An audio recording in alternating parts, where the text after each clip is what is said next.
So we all shoot portraits, whether you know it or not. Anytime you put your camera in front of somebody else's face, you're taking a portrait. Now, they may not be deliberate and you may not have, soft boxes and, everything may not be perfect, but you're taking a portrait of someone. So I wanted to talk about shooting portraits and some lens choices you might want to use. And then I want to show you about editing. And there's something specific I wanted to talk about editing. You may see a professional online portrait. You go on YouTube and you look for something like that, and you'll see somebody working in Photoshop doing really detailed retouching, and you need to really have some skill in Photoshop to do this kind of stuff. And if that's what you're going for, that's great. I'm not going to talk about that today. This is more of a tutorial on shooting just people, people in your life. Maybe you want to do some sorts of photography like professionally, like maybe weddings, or maybe you want to do parties and sweet 16s, or you want to do family photography. You will need to be able to do some editing. You're going to come across kids and teenagers that have blemishes on their face. Maybe you want to see some grandparents or some parents that may have some lines or some marks that you may want to remove. So my wife was very brave, and she let me take some portraits of her. And then I let her take a portrait of me. And you're going to see we're not young anymore, and we definitely have some imperfections on our skin. So I'm going to take you into the computer after we shoot and show you how you can use some of the tools in Lightroom to actually make some adjustments. And you can do things like brighten people's eyes, whiten their teeth. You can smooth out skin blemishes. You can remove things. So this all can be done in Lightroom fairly quickly. So that's the plan for today's video. But first, we're going to head outside into the backyard because we're all stuck at home right now. And we're going to do some portrait shooting out in the backyard. All right, so today I thought I'd do something a little different. We're stuck at home, right? It's stuck at home yes, for several weeks now. Yes, we're having a good time together. So today's video, I thought I'd talk about shooting portraits and then editing portraits. So I'm going to use my wife Nancy here as a model. So what concerns you when I take a picture of you? Oh, you know what concerns me when I take a picture. So I've been endowed with the puffs underneath my eyes. It's hereditary. So every time I smile, I get like the little bags underneath my eyes. Okay. So that bothers me because that's what I look at right away. Okay. And I don't think really much. Okay. That's the focal point. So that bothers me. When you're photographing someone, you have to try to get a nice solid image of them, but then you want to take it into the computer, and that's where you can make little changes. You don't want to go crazy with and over edit, especially. Right? Yeah, I mean, someone of my age. No, with anybody. I mean, you don't want it to look unreal. Right. So I'm going to take some pictures here, and I'm going to use two different lenses. I'm going to use a 24-70 first, and then I'm going to switch to a 70-200, just so you can see the difference in those. I'm going to shoot both of them at 2.8 aperture, and then I'm going to go into the computer, and I'm going to show you how I edit them. So let's take the pictures first. All right, step back there, please. Okay. How far? That's good. Our camera woman here. Okay. Yeah, you have to take the lens cap off. Rookie move, I know. Am I looking at you? Yeah, so I'm at 70 millimeters here. It's actually nice. My hair's blowing. Okay, one more. Okay, these are a little underexposed. I'm not using a flash here. It's a gray day, so there's no shadows or anything like that. On a nice day, maybe I would use a reflector or maybe a small softbox, but I just want to get the shots and then show them to you in the computer. So that was at 70 millimeters. Now I'm going to switch. Okay. Scary. Actually, I want to take it this way.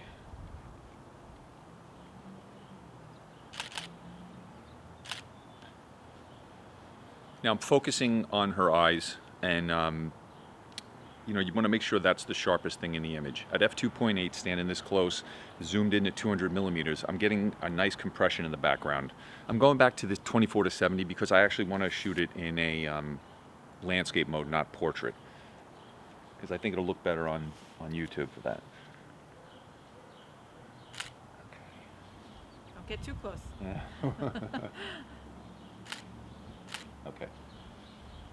All right, that's perfect. So I'm going to take these into the computer and we'll edit them. Hopefully you'll like the way they came out. Work your magic. Well, yeah, but like I said, this is not like a portrait retouch, like where it's going to be like you know, like a fashion portrait. This is images you're taking of friends, family, maybe at a party or something like that, and you just want to tweak them a little bit.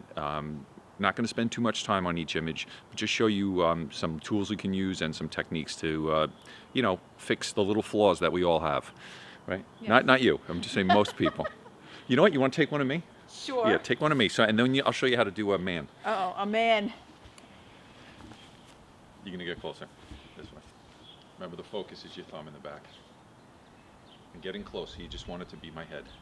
Well, then I had to really walk up.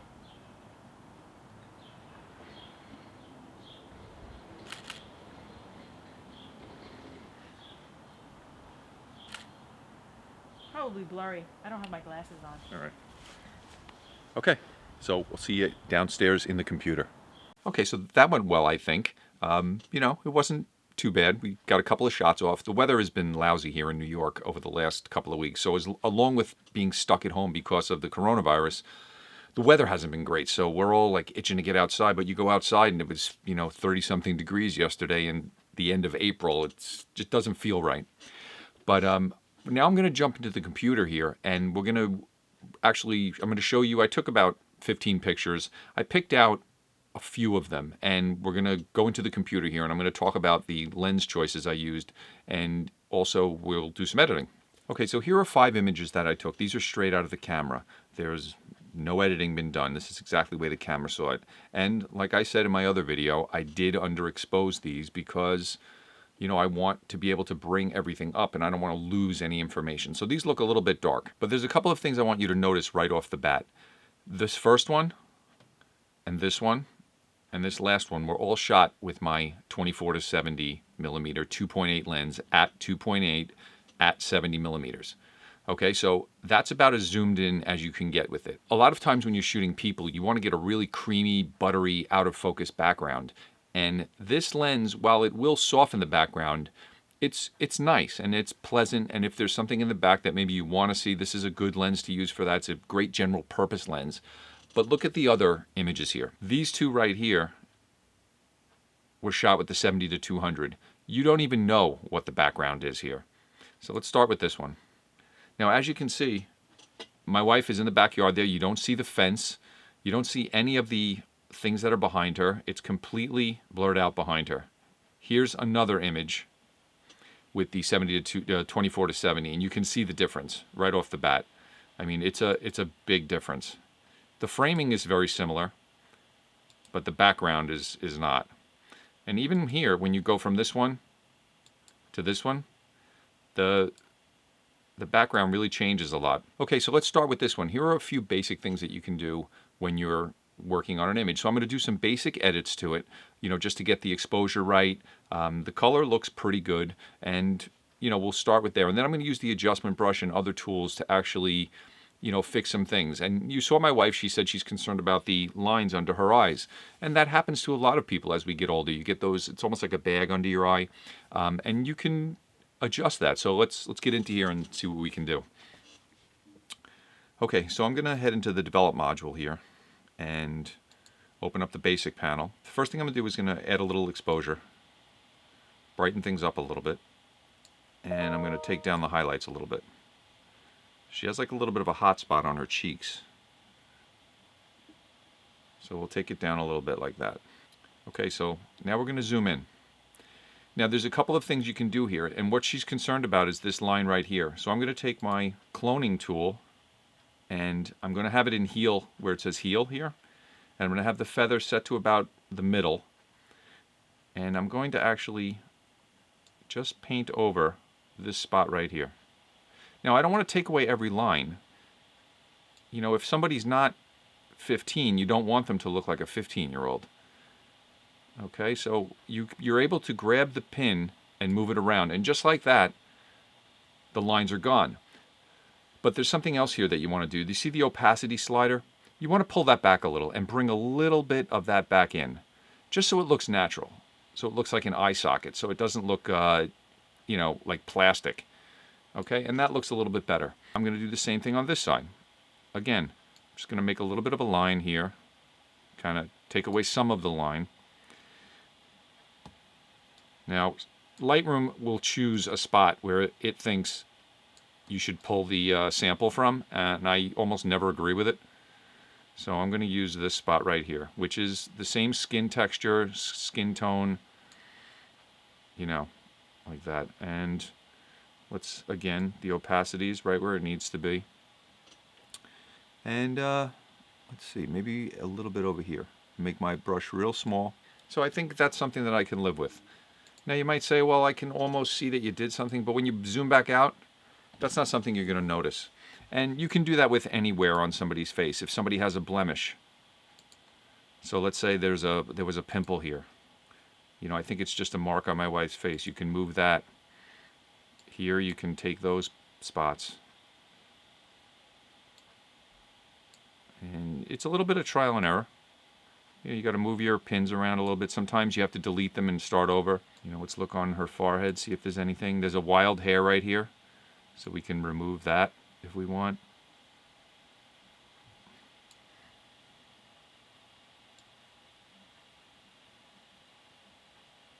So that's just removing things in your image. You want to, you know, and with teenagers, and when you see my face, I'm going to do this to my face too. I have a lot more marks and things on my face, so you'll be able to see how you can kind of clean things up. Not make it look plasticky, but just, you know, get some blemishes that don't need to be there. If somebody has a mole that is like a distinguishing figure on their face, you don't want to remove that. That's, you know, that's part of who they are. But if there's a pimple, or maybe somebody has maybe they nicked themselves shaving, if it's a man or whatever, you know, that kind of stuff is what you want to clean up when you're doing these type of retouchings. Another thing you can do is whiten someone's teeth. So we're going to go back into Lightroom here, and I'm going to use the adjustment brush. So inside the adjustment brush, you'll see there's a custom tab here. And what that means is I can do whatever I want. I can make the adjustment brush anything that I need. But there's also some presets. So as you look down here, there's little presets that are built into it. So I'm going to use the teeth whitening preset. And what that does is it raises the exposure, pulls down the saturation a little bit. Now, this is going to be too white for what I would normally like to do, but we can adjust it after we apply it. So as you see, you just paint it over. And you don't have to be super exacting with this. You know, people's teeth are not perfect. They don't have to be super bright. And remember, you can always erase something using the Alt key. It turns it into an eraser, the adjustment brush. Now, if I come back over here, I can adjust this. If I want to give her teeth a little more of a yellow tinge, I can pull the saturation back up. If I want to pull it down, give it more of a whiter, bluish tinge, I can do that also. You know, same thing with the exposure.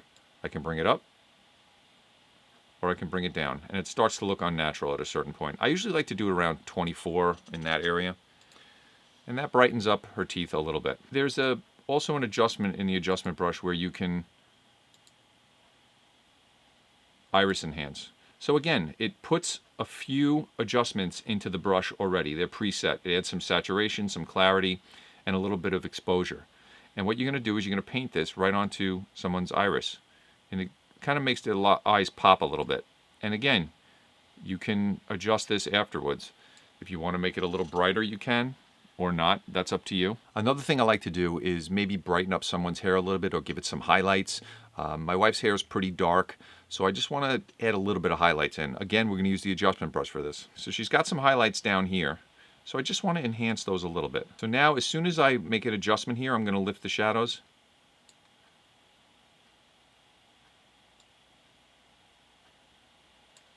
Maybe a little bit under here. Put some highlights in here maybe. Just a little bit. You know, and if I want, I can actually click up the exposure a little bit. And so let's see a before and after so far. So you can see it's just a little bit different with the highlights. The bags under her eyes are not as pronounced, that line under her eyes. And I haven't gone crazy. You know, teeth are a little bit brighter, but not too much. You know, and this is a picture that she would probably be happy with. It still looks like her. I didn't go crazy. I'm not like trying to erase every wrinkle and line and, you know, every blemish on her. And, you know, and this is really what she looks like. But just, you know, a few of those things that bother her, I've removed and enhanced a little bit. Now, another thing I like to do with a portrait is I like to go down to the detail panel, and I'm going to add some sharpening here, but I like to look at the person's eye in here in this little like preview window. So if you grab the masking slider and hold down the Alt key, it's going to show you where your adjustment's going to be applied. So now you can see on her face, when I add sharpening, where it's going to be applied. Mostly around her eyes, her mouth, and a little bit around her hair. So now if you look at this little preview window here, it tightens it up just a little bit. And you're able to see how sharp it's getting and if you're actually making it look unnatural. And right there I think is nice. I like the way that looks. So let's zoom in. It still looks natural. We didn't affect her skin or anything like that. Now, if you want to get a little crazy and you want to smooth out someone's skin, you can do it in here, but if you go back into the adjustment brush, I don't know if you saw it, but there's a skin softening. So there's two adjustments here, soften skin and soften skin light. So we're going to use light, and I'm going to zoom back in. So if you look at you can see her on her forehead, her skin's in there. This is just going to soften it up just a bit, just a little bit. Doesn't look plasticky. And we're just going to paint it on a little bit here and there. Now, you have to be careful with this. And what you're doing really is you're just pulling down the clarity and the texture. So if I go the other way, now watch what happens if I take the clarity slider and go the other way with it. It's not a good look. So, you know, this is something you can adjust to your liking and how you want it to look. But I think that looks nice. It's soft. You still see lines in her skin. You could still see her pores. It's not a plasticky type of look. So that's how I would do a quick edit on a portrait or a family member, or if I was shooting a group of people at a party or a wedding. You know, maybe that's the amount of editing I would do on an image, unless it was something specific that I had to do. But that's a quick way to get through it. And as you do these types of things and you get accustomed to it, you'll realize how much whitening you want to add to someone's teeth to make it look natural. You'll realize how much to soften the skin or not to at all. So now I'm going to do a quick edit on myself. This is a picture my wife took, so let's get that picture up here. So the first thing I'm going to do is actually raise the exposure again. And I'm going to pull down the highlights in the background there a little bit. Okay, let's maybe open up the shadows a little bit. So as you can see, my face is a little more beat up than my wife's. So this is a good image to actually show you how you can clean this up a little bit and still make it look like a man. I'm not going to be softening my skin. I'm actually going to go the other way a little bit, give it a little bit of a grit, you know, kind of look to it. So first thing I'm going to do is I'm going to use the spot removal tool and just get rid of some of the little blemishes that I know are there that maybe, you know, somebody wouldn't want on their image. You know, I have this one on my cheek here. There's one over here. And, you know, you don't have to go crazy. It doesn't have to be perfect, but just remove some of them.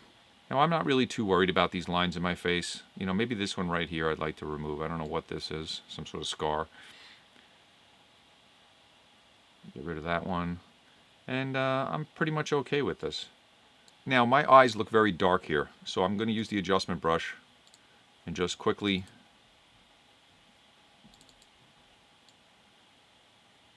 just add a little bit of light into my eye socket. Just a little bit. Now I'm going to zoom back in, and I'm going to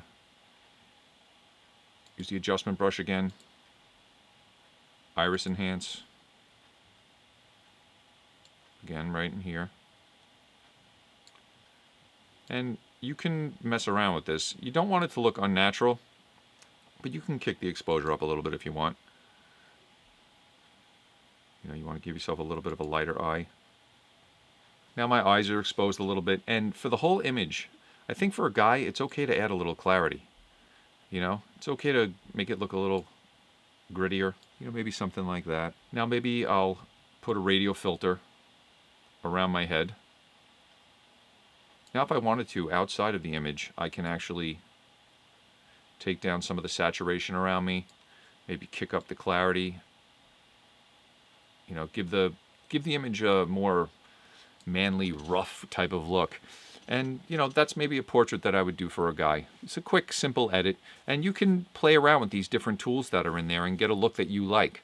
But I think the main thing is getting a good shot with the right lens and making sure your composition is good. You know, what we did today was just a little, you know, quick shooting out there, but you can see how the 70 to 200 millimeter at 200 millimeters with a 2.8 aperture, really you can take a portrait anywhere and the background will be blurred out. There could be people around, you could have something ugly behind your subject, but you can separate them enough that it really doesn't matter. So that, I know the lenses are expensive, but even if you bought a used lens, you could get a lens like mine. I have a Tamron 70 to 200 2.8 that's 5 years old that works perfectly, and you can buy those used for well under $100 and you'll have a fantastic lens to use, and you can adapt it to, you know, lots of different cameras. If you could be shooting with an M50 or any Canon camera, any Nikon camera, you know, there's Sony cameras that you can mount these on. So it's a good versatile lens no matter what camera system you're using or what camera you have. Those are just a couple of little tips that I had for doing a quick portrait shoot. I'm trying to come up with ideas. It's rough being stuck in the house, and you know, I want to get out and do some other shooting and things like that, but it's, you know, it's not that time yet. So I would love to actually take a ride into New York City and actually see, you know, what the city looks like empty like that. I've lived here my whole life and I have no idea what it must be like. I've never been in Manhattan any time, day or night, where it's not wall-to-wall people and cars and noise. And it must be a very unique situation in there right now. But it's not the time for that. And, you know, you certainly don't want to be in New York City right now if you don't have to be. Photographically, as a photographer, I'm very curious to see what those types of images might come out looking like. But that's not going to happen. So I'm going to put our photography playlist over here. There's different tips and tutorials about photography in here, so you can just run through those videos if you have any questions. And then over here, I'm going to put my review of the Tamron 70 to 200 because it's a great lens, and I think, you know, this is a focal range that most photographers should have in their bag, especially if you want to shoot people, because it's really important to, you know, separate your subject from the background, and this lens does it perfectly. Okay, if you have any questions or comments, you know, just leave them underneath here, and we'll get back to you, and hopefully this video helps some of you. See you in the next one.